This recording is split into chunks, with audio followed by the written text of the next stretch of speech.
सबको जय मसीह की। आज हम परमेश्वर के वचन की ओर जो ध्यान देने जा रहे हैं वो मैंने लिया है कुलुस्सियों की पत्री, उसका 2 अध्याय और 6वां और 7वां वचन।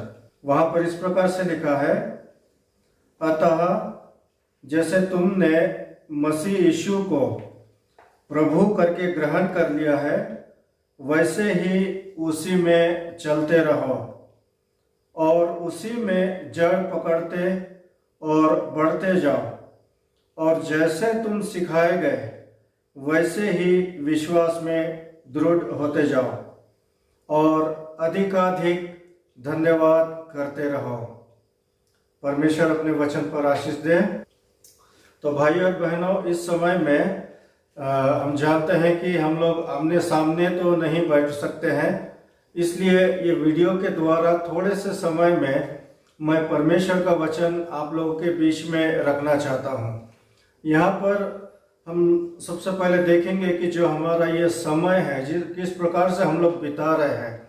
अभी हमको समाचार मिला है कि लुंगलई में, जो चांदमारी में, इलेक्ट्रिक वैन में और अलग अलग जगह में बहुत सारे लोग ये जो कोविड-19 बीमारी है इसके कारण जो है परेशान है पड़ रहा है। घर के लोगों को छोड़ करके वो लोग सेंटर में रह रहे हैं। इतना ही नहीं, परंतु तबुंग में जो हमारे भाई है, काफ़ी लोग वहाँ पर कोविड पॉजिटिव हो गए थे। घर में उनकी बीवी बच्चे परेशान हैं। और इसी प्रकार से चौंगते में भी जो है बहुत सारे लोग कोविड पॉजिटिव हुए हैं, आइजोल में और बहुत सारे जगह में। तो ऐसे परिस्थिति में जो है सरकार ने हमको अपने घर से बाहर निकलने के लिए मना किया है। तो हम लोग सब अपने अपने घर में बैठे हैं, लेकिन हमारी परिस्थिति जो है एक समान नहीं है। अभी परमेश्वर के दया से हमारे पास में खाने पीने की चीज़ है, पहनने के लिए कपड़े हैं, रहने के लिए घर है, कोई चिंता नहीं है। लेकिन हो सकता है कि हमारे कुछ भाई बहन है जो बाहर जाकर के काम नहीं कर पा रहे हैं। अगर मेहनत मजूरी काम नहीं करेंगे तो पैसे कहाँ से आएगा। रोज दिन में 2 बार 3 बार हम लोग खाना खा रहे हैं, कमाई कुछ नहीं है। तो धीरे धीरे हमारा जो खाना है वो ख़त्म हो रहा है। अभी धीरे धीरे लोग चिंता में हैं कि कल हम क्या खाएंगे, कल हम क्या करेंगे। तो इसी प्रकार हमारा जो परिस्थिति है वो बहुत अलग अलग है।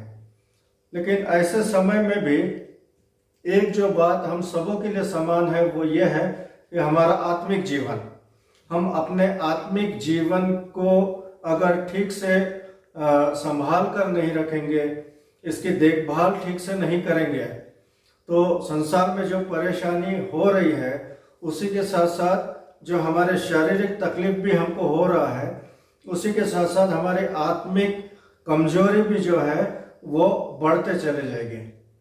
अभी मैं आप लोगों को बता दूं कि इस समय में जो कलीसिया के लोग हैं या जो चर्च के लोग हैं, उनमें से 2 प्रकार के लोग हमको देखने को मिलता है। एक तो ये है जो चुपचाप अपने घर में बैठे हैं, घर के अंदर खा रहे पी रहे, परिवार के साथ में मस्त आराम से रह रहे, कोई चिंता नहीं है। कुछ लोग हैं जो रात दिन इन कोविड पॉजिटिव लोगों के लिए, उनके परिवार के लोगों के लिए प्रार्थना कर रहे हैं।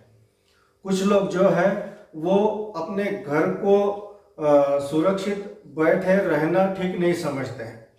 तो जो लोग बाहर परेशान हैं, जो लोग भूख में हैं, जो लोग तकलीफ में हैं, उनके लिए वो पैसे का दान दे रहे हैं, उनके लिए अनाज भेज रहे हैं, उनके लिए बहुत कुछ वो लोग कोशिश कर रहे हैं, उनको मदद करने का कोशिश कर रहे हैं। तो ये सब लोगों में फ़र्क क्यों है? ये फ़र्क इसलिए है क्योंकि इनके आत्मिक जीवन में फ़र्क है। अगर आपका आत्मिक जीवन सही नहीं है तो आप सिर्फ अपने बारे में सोचेंगे। अगर आपका आत्मिक जीवन अगर मजबूत है तो आप सिर्फ अपने बारे में नहीं सोचेंगे, बल्कि अपने जो दूसरे भाई बहन लोग हैं, जो कलीसिया के लोग हैं, जो मसीही संगति के लोग हैं, उनके बारे में सुनेंगे, उनके बारे में सोचेंगे, उनके बारे में आपको ख्याल आएगा वो लोग कैसा है, उनके पास खाना है या नहीं है, वो लोग तकलीफ में है या नहीं है। क्योंकि बाइबल हमको सिखाती है कि तुम सिर्फ अपने बारे में नहीं सोचना है, तुमको दूसरों के बारे में भी सोचना है। इतना ही नहीं, परंतु परमेश्वर का वचन हमको सिखाता है कि तुम्हें सिर्फ अपने से ही प्रेम नहीं रखना है, बल्कि जिस प्रकार अपने से प्रेम रखते हो उसी प्रकार दूसरों से भी प्रेम रखना है। तो जिस व्यक्ति का आत्मिक जीवन मजबूत होता है वही जो है अपने बारे में सोचना छोड़ करके तो दूसरों के बारे में सोचता है। तो धीरे धीरे क्या हो जाएगा, जैसे परेशानी बढ़ते चली जाएगी, आप और मैं अगर आत्मिक जीवन में मजबूत नहीं है तो हम सिर्फ अपने ही बारे में सोचेंगे, और जो हमारे कारण दूसरों को दुख तकलीफ भी पहुंच सकती है, या फिर हमारे मदद करने से कुछ लोगों को जो है आशीष मिल सकती है, वो सब की ओर हम लोग ध्यान नहीं लगाएंगे। इसलिए बहुत जरूरी है कि आप अपना और हम सब जो है अपने आत्मिक जीवन को संभाल कर रखना, उसे मजबूत बनाना। यहाँ पर परमेश्वर का वचन जो है वो हमको क्या सिखाता है? वो हमको सिखाता है कि जैसे कि प्रभु यीशु मसीह को तुमने ग्रहण कर लिया है, एक बार जब ग्रहण कर लिया है तो वो काफी नहीं है। एक बार बपतिस्मा ले लिया है वो काफी नहीं है। आप लोग क्रिश्चियन बन गए हैं, काफी नहीं है। मसीह संगति में मेंबर बन गए हैं, काफी नहीं है। परमेश्वर का वचन हमें सिखाता है कि जब तुमने प्रभु यीशु मसीह को ग्रहण कर लिया है तो उसी के मार्ग में चलते रहो। प्रभु यीशु मसीह को जो है हम लोग जानते हैं, परमेश्वर प्रभु यीशु मसीह ने जो हमको रास्ता दिखाया है, जो सिखलाई दिया है, हम लोग सब जानते हैं। लेकिन परमेश्वर का वचन कहता है कि सिर्फ जानना काफी नहीं है, उसके अनुसार चलते रहो। अब परमेश्वर के वचन के अनुसार चलना हम लोग जानते हैं कि कभी कभी बहुत कठिन हो जाता है, विशेष करके जब हमारा आत्मिक जीवन कमजोर हो जाता है। देखिए छोटा सा उदाहरण, हम लोग जो है कलीसिया के लोग, जो भी परमेश्वर के आशीष हमको मिलती है, जो भी पैसा हम कमाते हैं या हमको पगार मिलता है, 10वां भाग हम परमेश्वर को देते हैं। क्या कभी आपने सोचा है जो 10वां भाग आप परमेश्वर को देते हैं, वो देते समय आपका विचार एक समान नहीं होता है। कभी कभी तो आप बहुत खुश हो जाते हैं और 10वां भाग में और ऊपर से 150 रुपए दे देते हैं, क्योंकि आप बहुत खुश हैं। परमेश्वर ने जो आपके लिए किया है वो आपको मालूम है। लेकिन कभी कभी ऐसा होता है जब आपके जीवन में कमजोरी आती है, घर में कुछ परेशानी होती है, और इधर 1000-1500 रुपया 10वां भाग सोमा पखत जब देना पड़ता है तो हम देखते हैं, अरे यार मैं तो इतना अभी दुख मुसीबत में हूँ, दवा गोली लेना है, ये लेना है, वो लेना है, उसमें 1500 रुपया जो है वो सोमा पखत दे रहा है, चलो ये महीने में मैं 1000 रुपया दे देता, 500 रुपया बाद में देखेंगे, है ना। तो कई बार क्या होता है कि हमारे जीवन में हम जब प्रभु को धन्यवाद देते हैं या प्रभु को जब हम दान देते हैं, थोलम देते हैं, तो बहुत खुशी खुशी से देते हैं। लेकिन कभी कभी जो है हम लोग खुशी खुशी नहीं दे सकते, क्योंकि हमारे जीवन में या हमारे परिवार में कुछ ना कुछ दुख मुसीबत है। तो क्या होता है, वैसे समय में हमारे आत्मिक जीवन जो है कमजोर हो जाता है, और इसीलिए प्रभु से प्रेम करना या प्रभु को दान देना या थोलोम देना या सोमा पखत देना हमको बहुत मुश्किल लगता है, कठिन लगता है। तो यहाँ पर परमेश्वर का वचन कहता है कि परमेश्वर के मार्ग पर चलने के लिए, प्रभु यीशु मसीह के सिखलाए हुए मार्ग पर चलने के लिए क्या करना है? अपने आप को दृढ़ करो, अपने आप को शक्तिशाली बनाओ। तो यही जो विशेष वचन है ये मैं आप लोगों के सामने रखना चाहता हूं, बहुत जरूरी है। अगर हम अपने विश्वास को शक्तिशाली नहीं बनाएंगे, दृढ़ नहीं करेंगे, मजबूत नहीं करेंगे, तो आज के दिन जो दूसरे लोग कोविड-19 पॉजिटिव हो गए या कोई दुख मुसीबत में, बीमारी में है, तो हमको इतना तकलीफ नहीं हो रहा है, हो सकता है। लेकिन जब क्लबों के हमारे भाई बहन लोग कोविड पॉजिटिव हो गए, या दूसरे जगह के जो इतने सारे लोग, रोज मिजोरम में 200, 250, 300 लोग जो पॉजिटिव हो रहे हैं, कल जाके आप और मैं भी जो है पॉजिटिव हो सकते हैं। अभी तक ये बीमारी खत्म नहीं हुआ है, हमारे ही अगल बगल में है। तो अगर आपका विश्वास कमजोर है, मेरा विश्वास कमजोर है, और ऐसे समय में कुछ दुख, मुसीबत, बीमारी हमारे ऊपर आ जाती है तो हम लोग हार जाएंगे, हम लोग परमेश्वर का धन्यवाद नहीं कर पाएंगे, हम लोग परमेश्वर पर खुश नहीं रह पाएंगे। लेकिन जो लोग आत्मिक जीवन में मजबूत होते हैं, उनके ऊपर कितना भी दुख मुसीबत आए, चाहे खाने पीने के बारे में हो, चाहे काम धंधा के बारे में हो, चाहे परिवार में कोई दुख मुसीबत हो, वो सारे परिस्थिति में जो लोग आत्मिक जीवन में मजबूत है वो परमेश्वर का धन्यवाद करते हैं, वो हमेशा परमेश्वर की तरफ देखते हैं। अभी कल परसों के दिन एक वचन बहुत सुंदर वचन मैंने पढ़ा, मेरे दिमाग में वही बात चल रहा है अभी, लोगों में कितना फर्क होता है। एक व्यक्ति है जो बहुत मायूस है और बहुत मायूस होकर के बैठा है, बहुत परेशान है, क्या करूं क्या करूं। तब उसका दोस्त आकर के उससे पूछता है क्या हो गया, तो बोलता है यार आजकल बहुत मेरा बीपी हाई हो रहा है, या मुझे चक्कर आ रहा है, ऐसा है वैसा है, बहुत परेशान है। उसका दोस्त उसको बोलता है कि ठीक है, मैं जानता हूं कि तुमको तकलीफ है, लेकिन तुम अपने तकलीफ की तरफ पूरा ध्यान मत लगाओ। अभी दूसरी तरफ देखो कि हमारे यहाँ पर, हमारे बस्ती में या हमारे देश में या हमारे स्टेट में कितने लोग परेशान हैं।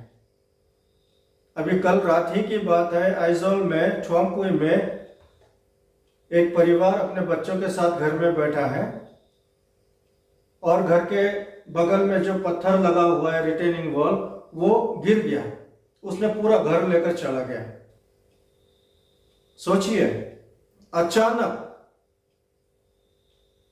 तो कहने का मतलब है कि शाम के समय में अंधेरा हो गया, सब बच्चे घर में आ गए, माता पिता घर में आ गए, खाना वाना बनाए, खुशी खुशी खाना खा लिए और मस्त आराम से बैठे हैं। लेकिन अचानक रात में उनका घर पूरा गिर गया।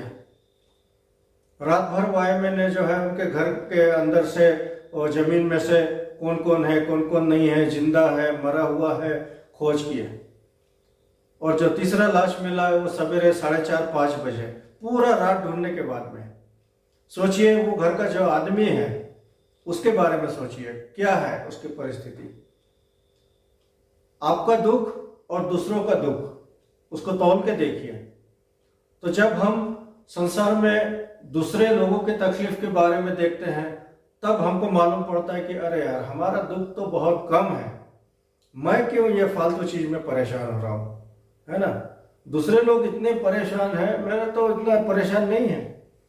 तो मुझे तो धन्यवाद देना है परमेश्वर का, ठीक है ना, मुझे तो धन्यवाद देना है परमेश्वर का। अभी एक व्यक्ति ने यह भी कहा है कि अगर आपके पास 2 समय खाने का मतलब चावल दाल वगैरह जो भी है 2 समय का आपका घर में रखा है तो आप अमीर व्यक्ति हैं। क्यों? क्योंकि संसार में बहुत सारे ऐसे गरीब लोग हैं, उनको सुबह उठ के मालूम नहीं है कि 10 बजे 11 बजे वो क्या खाएंगे। 11-12 बजे खाना खा लिए, उनको ये नहीं मालूम है कि रात में खाना मिलेगा कि नहीं मिलेगा, बस खाना ढूंढने के लिए जा रहे हैं। पैसा मिलेगा तो कुछ लेकर के खा लेंगे। तो मतलब 2 समय का खाना भी नहीं है, ऐसे गरीब लोग बहुत सारे हैं। तो आपके पास में तो मतलब हफ्ता भर का खाना है, महीना भर का खाना है। अभी तो अपना प्रधानमंत्री फोकट में चावल दे रहा है, बीपीएल में, एएवाई में, है ना। तो आप और मेरे पास में परमेश्वर का इतने आशीष है कि हम छोटे मोटे दुख तकलीफ के कारण उदास होकर के, निराश होकर के हम नहीं बैठ सकते हैं। लेकिन अगर हम कमजोर है आत्मिक जीवन में तो हमको वो परमेश्वर के आशीष जो हमारे में है, हमारे परिवार में है, वो सब दिखाई नहीं देता है। हमको दिखाई देता है तो वही हमारा एक तकलीफ, और उसी के कारण हम लोग जो है निराश हो जाते हैं, प्रार्थना नहीं कर सकते, परमेश्वर के वचन को पढ़ नहीं सकते ना। क्यों? तकलीफ है भाई, बहुत तकलीफ है। तो यही होता है। इसलिए परमेश्वर का वचन कहता है कि अपने आत्मिक जीवन को जो है दृढ़ करो, विश्वास को दृढ़ करो, मजबूत करो। तो उससे क्या होता है कि छोटा मोटा तकलीफ दुख आता भी है तो हम लोग उसकी ओर ध्यान नहीं देते हैं, बल्कि जो परमेश्वर की आशीष हमको मिली है उसकी ओर हम ध्यान देते हैं, और हम कहते हैं दुख मुसीबत में भी हम कहते हैं कि बहुत बहुत धन्यवाद परमेश्वर, तेरा धन्यवाद, है ना। तो ये बहुत बड़ा फर्क है, आत्मिक जीवन मजबूत होना और कमजोर होना। इसलिए परमेश्वर का वचन कहता है कि अपने जीवन में दृढ़ होना है। और दूसरी बात क्या है, जड़ पकड़ते जाओ। यहाँ पर लिखा है कि उसी में जड़ पकड़ते जाओ, मतलब मजबूत होते जाओ। हम लोग जानते हैं जड़ पकड़ने का मतलब क्या होता है।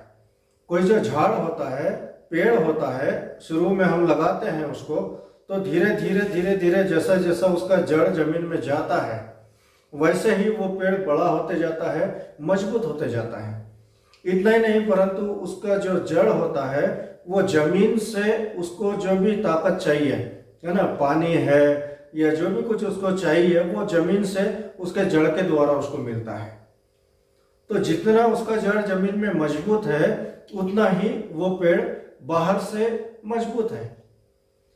इतना ही नहीं, परंतु जितना बाहर से दिखता है पेड़ जमीन के ऊपर में, वहां पर भी जब आंधी तूफान आएगा वो पेड़ हिलेगा। जो पेड़ का जड़ जितना जमीन में मजबूत होता है वो पेड़ उतना ही बाहर से भी मजबूत होता है। तो इसीलिए परमेश्वर का वचन कहता है कि विश्वास में दृढ़ हो जाओ और जड़ पकड़ते जाओ। तो उससे क्या होगा कि जो बाहर ही हमारा जीवन दिखाई देने वाला जीवन है वो भी मजबूत होगा। हम किस प्रकार से अपने जीवन के सुख दुख में हम लोग प्रतिक्रिया देते हैं। प्रतिक्रिया का मतलब क्या है कि हम लोग किस प्रकार से वैसे परिस्थिति में क्या करते हैं। अगर दुख मुसीबत हमारे जीवन में आता है, हम क्या करते हैं? हम दूसरों पर दोष लगा देते हैं या दूसरों पर गुस्सा करते हैं, क्या करते हैं? अगर हम आत्मिक जीवन में मजबूत है तो उन सारी परिस्थितियों में हमारा जीवन हिलता नहीं है। हमारा जीवन जो है वो सीधा खड़ा रहता है, क्योंकि अंदर से हमारी आत्मा जो है मजबूत जड़ पकड़ के रखती है। और जो सबसे अंत में वचन है ये बहुत ही जरूरी है। क्या लिखा है यहाँ पर? अधिकाधिक धन्यवाद देते रहो, धन्यवाद देते रहो। देखिए परमेश्वर के वचन में यह भी लिखा है कि प्रभु का आनंद जो है हमारी ताकत है। आप लोग उस गीत को भी जानते होंगे, है ना? प्रभु का आनंद है मेरी ताकत। प्रभु का आनंद, मेरा आनंद जो है प्रभु में, वो मेरी ताकत है। इसलिए शैतान क्या चाहता है कि जो मेरा आनंद है, मेरी खुशी है, वो जो है खत्म हो जाए। इसलिए वो मेरे जीवन में दुख डालता है। वो मेरे बच्चों के द्वारा जो है मेरा दिमाग खराब करने की कोशिश करता है। वो मेरे पत्नी के द्वारा मेरा दिमाग खराब करने की कोशिश करता है। वो मेरे कोई रिश्तेदार के द्वारा, जो हमारे साथ में काम करने वाले दूसरे लोग हैं उनके द्वारा, तो मतलब अलग अलग लोगों के द्वारा जो है वो शैतान कोशिश करता है कि मेरा आनंद जो प्रभु में है वो खत्म हो जाए। जब वो मिट जाता है तो मैं पूरे रीति से जो है अपने आत्मिक जीवन में नहीं, परंतु अपने दिमाग से भी, दिल दिमाग से भी जो है पूरे रीति से टूट जाता हूँ। और वैसे परिस्थिति में जो है हमसे बहुत गलती होती है।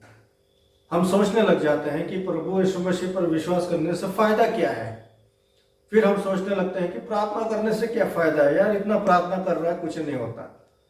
फिर हम लोग कहते हैं कि यार क्रिश्चियन बन के फायदा क्या है, यार क्रिश्चियन बन के देख लिया कुछ फायदा नहीं है। तो ये उल्टा विचार जो है ये हमारे दिमाग में आना शुरू होता है। क्यों? क्योंकि हमने परमेश्वर का जो आनंद है उसको खो दिया है। क्यों खो दिया है? क्योंकि हमारी आत्मिक जीवन जो है वो कमजोर हो गई है।